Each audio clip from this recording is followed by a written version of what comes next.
অবশেষে কৃষক বন্ধু উপভোক্তাদের জন্য বিরাট খুশির খবর। আমাদের রাজ্য অর্থাৎ পশ্চিমবঙ্গে শুরু হয়েছে কৃষক বন্ধু প্রকল্পের নতুন করে ভেরিফিকেশান, এবং সেই জন্য স্থানীয় গ্রাম পঞ্চায়েত বা বিডিওতে তোমাদের এই রকম 2 পাতার একটা ফর্ম দিয়েছে। এই ফর্মটি নির্ভুলভাবে ফিল আপ করে তোমাদেরকে জমা দিতে হবে, এবং সেই সঙ্গে লক্ষ লক্ষ কৃষকের আর কোনো চিন্তাই থাকলো না। কারণ আমাদের রাজ্যে রাজনৈতিক পালাবদলের পর অনেকেই ভেবেছিল যেহেতু কেন্দ্রে পিএম কিষাণ প্রকল্পটি আছে, তাই আমাদের রাজ্য থেকে হয়তো কৃষক বন্ধু প্রকল্পটি বাদ চলে যাবে। তো পশ্চিমবঙ্গ সরকার কার্যত সেই যুক্তিকে উড়িয়ে দিয়ে আবার নতুন করে নোটিফিকেশান দিয়েছে কৃষক বন্ধু প্রকল্পের ভেরিফিকেশানের জন্যে, এবং অলরেডি গ্রাম পঞ্চায়েত এবং বিডিওতে সেই ফর্ম ফিল আপও শুরু হয়ে গিয়েছে। সেই কৃষক বন্ধু প্রকল্পের ভেরিফিকেশানের যে ডেট 7 তারিখ থেকে 24 তারিখের মধ্যে কমপ্লিট করতেও বলা হয়েছে। কেন্দ্রে যে পিএম কিষাণ প্রকল্পটি আছে তার মধ্যে অনেক রকম শর্ত আছে, যে একটা ফ্যামিলিতে কেবলমাত্র একজনই পিএম কিষাণ উপভোক্তা হতে পারবে। রাজ্য সরকার এই যুক্তিকে মাথায় রেখে এটা চালু করেছে যে একটা পরিবারে যদি কেউ পিএম কিষাণ পায়, সেই নির্দিষ্ট ব্যক্তি কিন্তু কৃষক বন্ধু প্রকল্পের সুবিধা পাবে না, এবং ওই পরিবারের অন্য কেউ সে কিন্তু কৃষক বন্ধু প্রকল্পের সুবিধা পেতে পারে। অর্থাৎ একই পরিবারে দুজন আলাদা ব্যক্তি, একজন পিএম কিষাণ আর একজন কৃষক বন্ধু প্রকল্পের আওতায় আসতে পারে।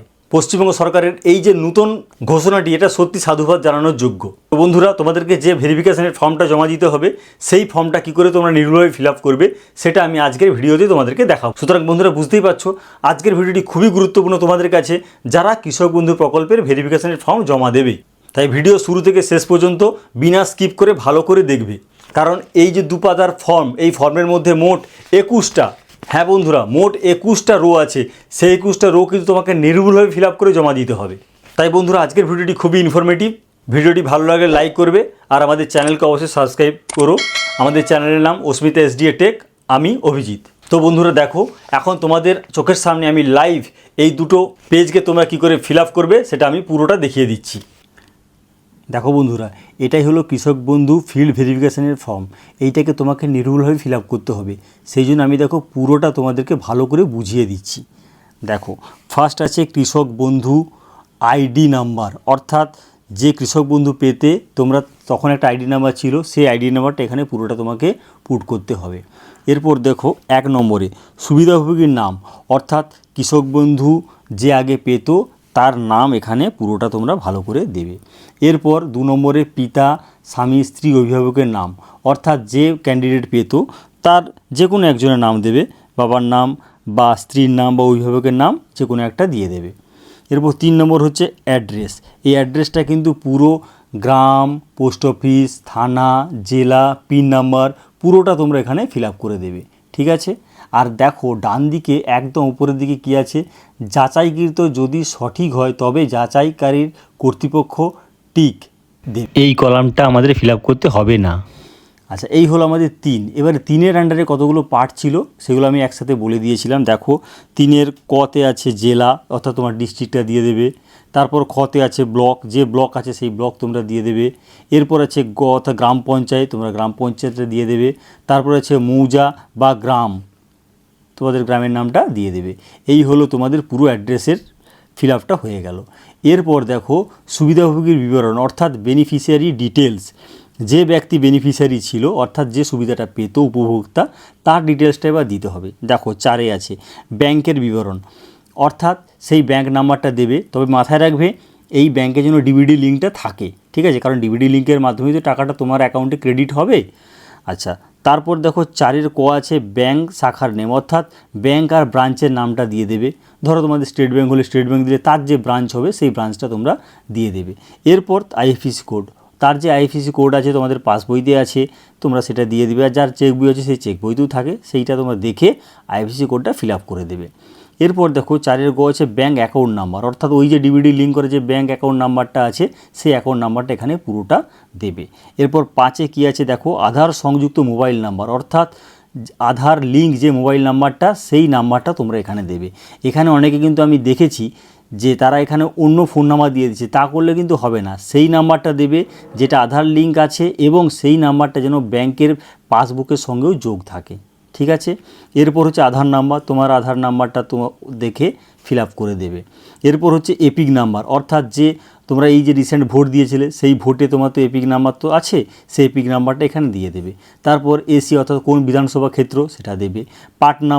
পার্ট নাম্বারটা তোমরা ওই এপিক যে কার্ড আছে তার উল্টো দিকে তোমরা পার্ট নাম্বারটা পেয়ে যাবে, তার নিচে সিরিয়াল নাম্বার, লেটেস্ট ভোট দিয়েছিলে সেখান থেকে সিরিয়াল নাম্বারটা পেয়ে যাবে। অথবা ধরো এই পার্ট নাম্বার সিরিয়াল নাম্বার তোমার হয়তো মনে নেই, বা যে ভোটটা দিয়েছিলে সেই ভোটার স্লিপটা তোমার কাছে নেই, কি করবে, গুগলে যাবে, গুগলে গিয়ে সার্চ মারবে পার্ট নাম্বার সিরিয়াল নাম্বার বলে, পেজটা চলে আসবে, তোমার এই এপিক নাম্বার দেবে, তারপর দেখবে একটা মোবাইল নাম্বারের ওটিপি আসবে, সেখান থেকে ক্যাপচা ফিল আপ করবে, তারপর তোমার part number serial number automatic তুমি পেয়ে যাবে। হয়ে গেল। এরপর দেখো এটা খুব ইম্পর্টেন্ট, এসআইআর 2026-এ যে ভোটার লিস্ট হয়েছিল এএসএসডি তালিকায় পাওয়া গিয়েছে, ফাউন্ড ইন এএসডি লিস্ট। তাহলে যদি তোমার এসআইআরের এই তালিকায় তোমার নাম পাওয়া যায় তাহলে ইয়েস করবে, না হলে নো করবে, আর কিছু করতে হবে না, এখানে ইয়েস নো যে কোনো অপশান হবে। তারপর দেখো এরপর আছে অ্যাপিল ট্রাইব্যুনালে pending case SIR appeal tribunal, অর্থাৎ যদি কারো এসআইআরের নাম থাকে তাহলে সে তো হয়েই গেল, যদি এসআইআরের নাম না থাকে তাহলে তাকে নো করতে হবে। আর এখানে কি করতে হবে, তখন তার যে ট্রাইব্যুনালে অ্যাপিল করেছিল সেইটা এখানে দিতে হবে, যদি অ্যাপিল করে থাকে তাহলে ইয়েস দেবে, আর না হলে নো দেবে। ক্লিয়ার। সিএএ অ্যাপ্লিকেশান যদি করে থাকো ইয়েস দেবে, আর না হলে এখানে নো দেবে। এরপর হচ্ছে 9 পিএম কিষানের সুবিধাভোগী কিনা, অর্থাৎ এই যে উপরোক্ত যে ক্যান্ডিডেট আছে সেই পিএম কিষানটা পায় কি না, যদি পিএম কিষান পায় তাহলে এখানে ইয়েস দেবে, আর যদি না হয় তাহলে না নো দেবে। এইখানে মনে রাখবে যে পিএম কিষান যদি কোনো উপভোক্তা হয় সে কিন্তু এই কৃষক বন্ধু প্রকল্প অ্যাপ্লাই করতে পারে, কিন্তু সে কিন্তু কোনো টাকা পাবে না, পিএম কিষান ছাড়া অ্যাপ্লাই করলে সেই কিন্তু টাকাটা পাবে। এটা কিন্তু মাথায় রেখে তোমরা এখানে ইয়েস বা নো কী দেবে তোমরা ভেবেই করো, ঠিক আছে। তবে আমি পরিষ্কার বলে দিলাম, যদি পিএম কিষান তোমরা পাও তাহলে কিন্তু কৃষক বন্ধু তোমরা পাবে না, এটা মাথায় রেখে।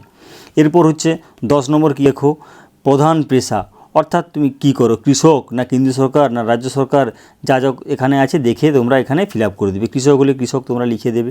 এরপর দেখো চাষযোগ্য জমির বিবরণ, এইবার তোমাকে এখানে চাষযোগ্য জমি তোমার কতটা আছে সেইটা তোমাকে এখানে ফিল আপ করতে হবে, যত ডেসিমেল আছে বা য কাঠা আছে সেটা এখানে লিখবে। এবং তারপরে দেখো এখানে জিএল নাম্বার, তোমরা জানো প্রত্যেকটা রেকর্ডে প্রত্যেকটা জমির এগেনস্টে জিএল নাম্বার থাকে, সেই জিএল নাম্বারটা দিয়ে দেবে, ঠিক আছে। এরপর দেখো খতিয়ান নাম্বার, যে খতিয়ান নাম্বার হয় সেই খতিয়ান নাম্বারটাও এখানে দিয়ে দেবে। এবার দাগ নাম্বার যে প্লট নাম্বার হয় সেই প্লট নাম্বারটা দিয়ে দেবে। এইখানে তোমাদের একটা জিনিস না বললেই নয়, ধরো তোমাদের একাধিক দাগ নাম্বার আছে, হতেই পারে, তখন সেক্ষেত্রে কী করবে, যতগুলো দাগ নাম্বার আছে সবগুলোকে কমা দিয়ে তোমরা এখানে লিখে দিও, ঠিক আছে। এরপর চাষযোগ্য জমির পরিমাণ, অর্থাৎ আগে ছিল চাষযোগ্য জমির পরিমাণ, সেটাও যেমন দিয়েছিলে তোমরা এখানেও আবার চাষযোগ্য জমির পরিমাণ তোমাদের যতটা থাকবে সেটা দেবে, ঠিক আছে। এরপর তার খতিয়ানের তারিখ, কবে তোমরা খতিয়ানে সেই ডেটটা এখানে দিয়ে দিবে। জমি দখলের ধরন, সেটা কিনেছিলে না উত্তরাধিকার সূত্রে পেয়েছো না হস্তান্তর হয়েছে না কি ট্রান্সফার হয়েছে না আদার, যেটা হবে সেটা জাস্ট এখানে তোমরা দিয়ে দেবে। এরপর হচ্ছে আয়কর প্রদানকারী কেস, অর্থাৎ তুমি ইনকাম ট্যাক্স পে করো কি না, যদি পে করো তাহলে ইয়েস করবে, যদি না হয় তাহলে আদারওয়াইজ তোমরা নো দেবে, ঠিক আছে। এইভাবে আমরা ফার্স্ট পেজটা ফিল আপ করে নেব। এরপর তোমরা সেকেন্ড পেজে যাবে, সেকেন্ড পেজটা তোমাকে নির্ভুলভাবে এইভাবেই ফিল আপ করতে হবে। দেখো এবার কী আছে এখানে, স্বামী বা স্ত্রী, অর্থাৎ যদি ওখানে হাজব্যান্ড থাকে তাহলে এখানে স্ত্রীর নাম হবে, ওখানে যদি স্ত্রীর নাম থাকে তাহলে এখানে তার হাজব্যান্ডের নাম হবে, অর্থাৎ যে অ্যাপ্লাই করবে স্বামী অ্যাপ্লাই করলে স্ত্রীর নাম দেবে, স্ত্রীর অ্যাপ্লাই করলে এখানে স্বামীর নাম দেবে, দেওয়া হয়ে গেল। এরপর সেই স্বামী বা স্ত্রী সেই স্পাউস যার সেটা দিয়ে দেবে। এবারে ব্যাংকের ডিটেলস বলতে এইখানে যার নাম বসছে, ঠিক আছে, তার ব্যাংকের ডিটেলসটা এখানে দেবে। তারপর তো একই রকম ব্যাংক শাখার নেম আর ব্রাঞ্চ দেবে, তার আইএফএসসি কোড দেবে, তার অ্যাকাউন্ট নাম্বার দেবে, একদম যা আগেরটা করেছিল ঠিক এখানে সেম জিনিস, তবে ওখানে যদি হাজব্যান্ড থাকে তাহলে তার ওয়াইফের ডিটেলসটা এখানে ফিল আপ করে দেবে। এমনও তো হতে পারে যে একই পরিবারে হাজব্যান্ডও পেতে পারে আবার ওয়াইফও পেতে পারে, দুজনেই তো পেতে পারে, কৃষক বন্ধুর সুবিধা।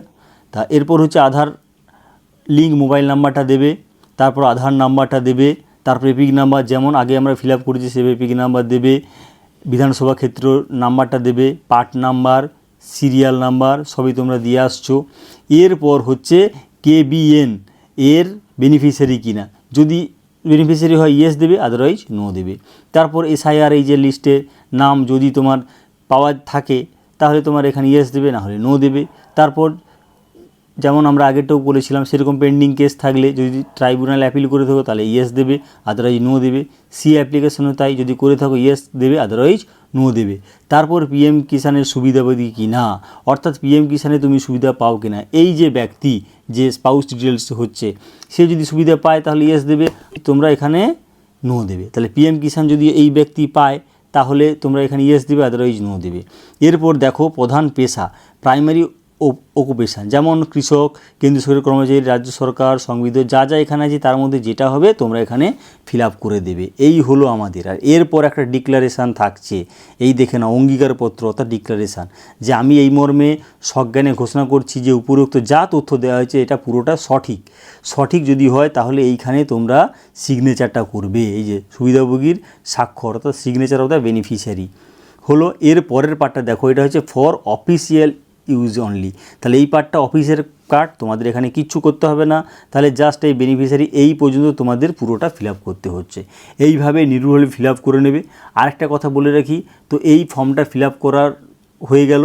এরপর তোমরা কী করবে, কতগুলো সাপোর্টিং ডকুমেন্টস তোমরা দিয়ে দিবে। কারণ আমি খবর পাচ্ছি যে সব জায়গাতে কিছু সাপোর্টিং ডকুমেন্টস নিয়ে তারপর জমা নিচ্ছি। কী যা তোমরা এখানে ডিটেলসটা দিচ্ছ, কী দিচ্ছ, তোমরা আধার নাম্বার দিচ্ছ, ভোটার নাম্বার দিচ্ছ বা ভোটার কার্ড দিচ্ছ, আর তোমার ব্যাংকের পাসবই দিচ্ছ। তাহলে এইগুলো জেরক্স করবে। আর তারপর হচ্ছে তোমাদের জমি যা দলিল আছে সেটাকে জেরক্স করবে, করে সেলফ অ্যাটেস্টেড প্রত্যেকটাতে তোমরা নিজেরা স্বাক্ষর করবে, করে এই ফর্মের সঙ্গে এটাকে স্টিচ করে তোমাদের স্থানীয় গ্রাম পঞ্চায়েত বা বিডিওতে জমা দিয়ে দেবে। ঠিক আছে, এইভাবে তোমরা পুরোটা, এখানে দেখো 21টা রো আছে, সেই 21টা রো নির্ভুলভাবে কিন্তু ফিল আপ করতে হবে। এরপরেও যদি তোমাদের কোনো প্রবলেম দাঁড়ায় তাহলে আমাদের ভিডিওতে কমেন্ট করো, তাহলে আমি দেখে অবশ্যই সেটা ক্লিয়ার করে দেবো। আর তাছাড়া এরপরেও যদি তোমরা দেখো যে না তোমাদের কিছু প্রবলেম হচ্ছে, তাহলে ওখানে স্থানীয় গ্রাম পঞ্চায়েত বা বিডিওতে জমাটা দেবে যখন ফর্ম, তোমাদের কোনো প্রবলেম থাকলে তোমরা ইজিলি ওখানে জিজ্ঞেস করে ওখানে ফিল আপ করে দেবে। ঠিক আছে, মোটামুটি এইভাবে তোমরা যদি ফর্মটা ফিল আপ করো তাহলে একটা নির্ভুলভাবে ফিল আপটা করতে পারবে, আর কোনো প্রবলেম হবে না। সেক্ষেত্রে তুমি ডেফিনেটলি এই যে কৃষক বন্ধুর ফিল্ড ভেরিফিকেশানটা এটা তোমার সাকসেসফুলি তুমি ওভারকাম করে যাবে। আর যদি এটা ঠিকঠাক করে হয়েই যায় তাহলে অলরেডি তুমি আবার টাকা পেয়ে যাবে। কিন্তু কত টাকা পাবে সেটা এই মুহূর্তে কিন্তু গভর্নমেন্ট সেরকম ডিক্লেয়ার কিছু করেনি। আপাতত ফর্ম ফিল আপটা চলছে, ভেরিফিকেশানের ফর্ম। এই ফিল্ড ভেরিফিকেশানের ফর্মটা জমা হোক, জমা হওয়ার পর যখন ফার্দার ডিটেলস পাওয়া যাবে তখন আমি আবার তোমাদেরকে ভিডিওতে জানিয়ে দেবো। ঠিক আছে বন্ধুরা? তো বন্ধুরা, এইভাবে তোমরা কৃষক বন্ধু প্রকল্পের ভেরিফিকেশানের ফর্মটা নির্ভুলভাবে ফিল আপ করে তোমাদের স্থানীয় গ্রাম পঞ্চায়েত বা বিডিওতে জমা দেবে। আশা করি আজকের ভিডিওটি খুবই তোমাদের পছন্দ হয়েছে। ভিডিওটি পছন্দ হলে লাইক করো, আর আমাদের চ্যানেলকে অবশ্যই সাবস্ক্রাইব করো। আর যে কোনো ট্রেন্ডিং টপিকের আপডেট পেতে হলে আমাদের চ্যানেলটিকে তো অবশ্যই সাবস্ক্রাইব করতেই হবে। আজকের ভিডিওটি এই পর্যন্ত। Thank you.